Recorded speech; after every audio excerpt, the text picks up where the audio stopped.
নমস্কাৰ, মই দীপক মেধি। আজি যিখিনি কথা ক'বলৈ গৈ আছো এই কথাখিনি কোৱাৰ পিছত হয়তো আপোনালোক বেছিভাগেই মোক বেয়া পাব, গালি দিব আৰু হয়তো দম দিব, ভাবুকিও দিব।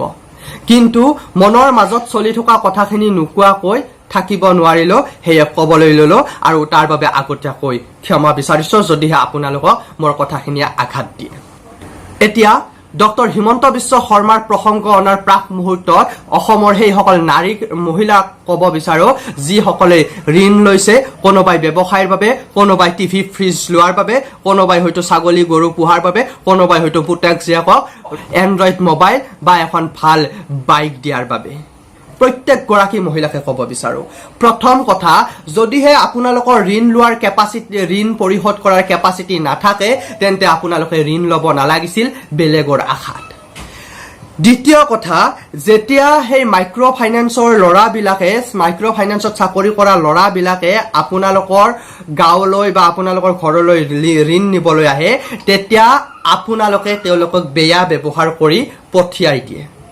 কিন্তু সেই মাইক্ৰ' ফাইনেন্সত কাম কৰা ল'ৰাবিলাকক কোনো বিদেশী নহয়, অসমৰেই শিক্ষিত যুৱক যুৱতী, আৰু তেওঁলোকে আপোনালোকৰ ঘৰলৈ সেই আপোনালোকে লোৱা ঋণহে নিব আহিছে, অৰ্থাৎ তেওঁলোকৰ প্ৰাপ্য নিবলৈ আহিছে।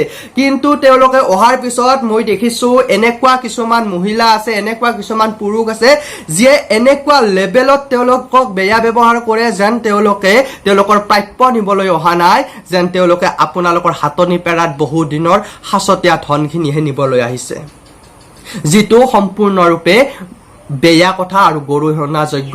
আৰু যিসকলে মাইক্ৰ' ফাইনেন্সৰ ল'ৰাবিলাকক তেনে ব্যৱহাৰ কৰিছে, প্ৰত্যেকগৰাকী মহিলাক বা প্ৰত্যেকগৰাকী ব্যক্তিকে মই ধিক্কাৰ জনাইছো আপোনালোকৰ এই ব্যৱহাৰৰ বাবে। আৰু আপোনালোকে ঋণ লৈছে, তাত চহী কৰিছে, আৰু এনেই ঋণ লোৱা নাই, তাত বহুকেইখন ফৰ্ম আছিল, যিকেইখন ফৰ্মত তন্নকৈ লিখা আছিল যে মাইক্ৰ' ফাইনেন্সৰ যিবিলাক নিয়ম নীতি থাকে সেইবোৰ আপোনালোকে পালন কৰিব, তাত চহী মাৰি দিলে। ৰিজাৰ্ভ বেংক অফ ইণ্ডিয়াৰ যিবিলাক গাইডলাইন থাকে, গাইডলাইনবোৰ আপোনালোকে আখৰে আখৰে পালন কৰিব, তেনেকৈ লিখা আছিল গাইডলাইনবোৰ, তাতো আপোনালোকে চহী কৰি দিলে। যদিহে আপোনালোকে ঋণ পৰিশোধ নকৰে, কোম্পানীয়ে বা বেংকে আপোনালোকৰ ওপৰত বিহিত ব্যৱস্থা গ্ৰহণ কৰিবলৈ আৰু আপোনালোকে যিকোনো শাস্তি মূৰ পাতি ল'বলৈ সাজু আছে, লিখা আছিল তাতো আপোনালোকে চহী কৰিলে। কাৰণ আপোনালোকক সেইখিনি মুহূৰ্তত কেৱল আৰু কেৱল লোন লাগে। কি ৰিজাৰ্ভ বেংকৰ লোন, কি ৰিজাৰ্ভ বেংকৰ নীতি নিয়ম, গাইডলাইন, কি মাইক্ৰ' ফাইনেন্সৰ গাইডলাইন, আপোনালোকে একোবোৰ গুৰুত্ব দিয়া নাই, কেৱল আপোনালোকক লোন লাগে আৰু লোন লৈছে, ঠিক আছে লওক, কিন্তু এতিয়া যেতিয়া পৰিশোধ কৰিব লাগে তেতিয়া আপোনালোকে উল্টাটো কিয় দিছে? প্ৰথম কথা, আপোনালোকে উল্টাটো কিয় দিছে? যদি আপোনালোকৰ ক্ষমতা নাই, যিকোনো পৰিস্থিতিত যদি ঋণ পৰিশোধ কৰাৰ ক্ষমতা নাথাকে তেন্তে ঋণ ল'ব নালাগে, কাৰণ সেই ঋণবোৰ আপোনালোকৰ নহয়, সেয়া এটা কোম্পানী চলাইছে, ব্যৱসায় চলাইছে, আৰু ব্যৱসায় যেতিয়া আপোনালোকে পইচা ল'ব তেওঁলোকৰ প্ৰাপ্য কোম্পানীয়ে আদায় কৰিবলৈ আহিব।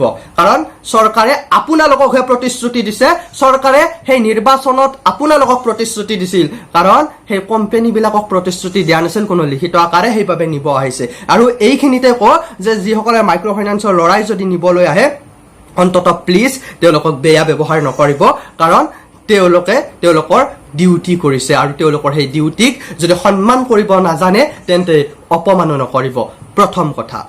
দ্বিতীয় কথা, নিৰ্বাচনী কেৱল গাদী দখলৰ বাবে, কেৱল নিৰ্বাচনী বৈতাৰণি পাৰ কৰাৰ বাবে, এখন যুদ্ধ জয়ৰ বাবে কেৱল মাইক্ৰ' ফাইনেন্সক আধাৰ হিচাপে লৈ আমাৰ চৰকাৰী পক্ষই যিটো ললিপপ বনালে, এই ললিপপটো দেখুৱাব নালাগিছিল।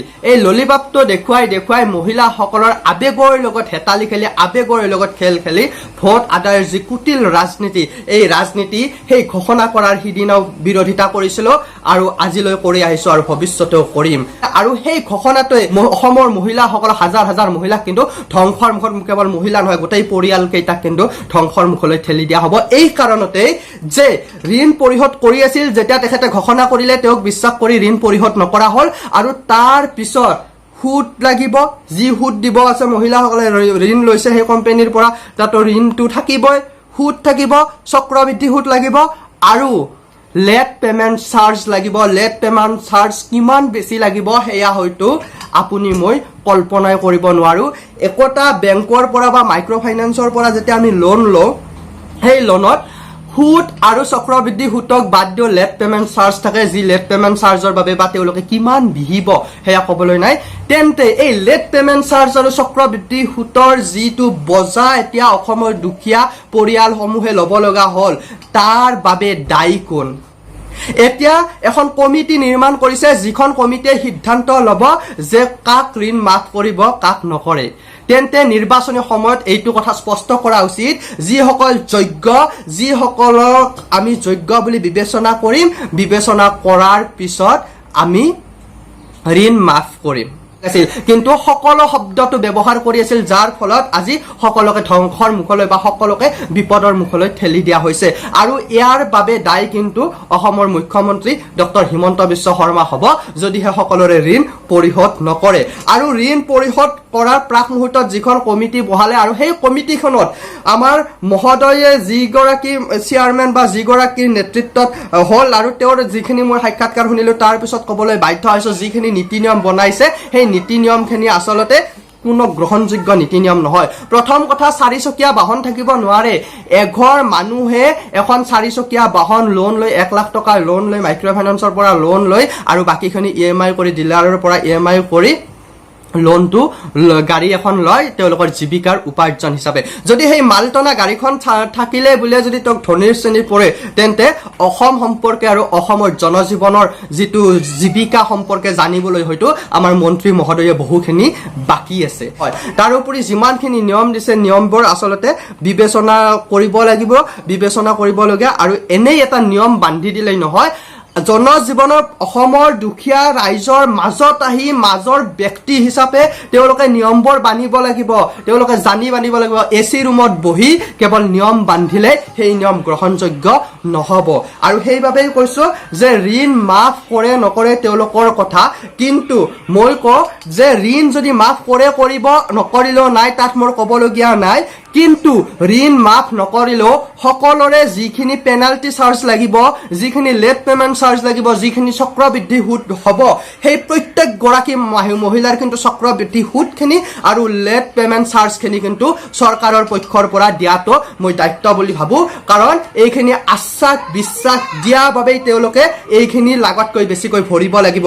আৰু যিখিনি তেওঁলোকে নিজাকৈ ঋণ লৈছে, ঋণত যিখিনি দিবলগীয়া আছিল সেইখিনি দিয়া নিদিয়াক লৈ মোৰ একো ক'বলগীয়া নাই। কিন্তু আকৌ এবাৰ কৈছোঁ, যিখিনি পেনাল্টি চাৰ্জ লাগিব, লেট পেমেণ্ট চাৰ্জ লাগিব, আৰু যিখিনি কেৱল আৰু কেৱল চক্ৰবৃদ্ধি সুদ কেৱল চৰকাৰৰ ঘোষণাৰ বাবে হৈছিল, নেতাৰ ঘোষণাৰ বাবে হৈছিল, সেইখিনি কিন্তু মুখ্যমন্ত্ৰী মহোদয়ে কিন্তু চিন্তা কৰাটো উচিত বুলি ভাবোঁ।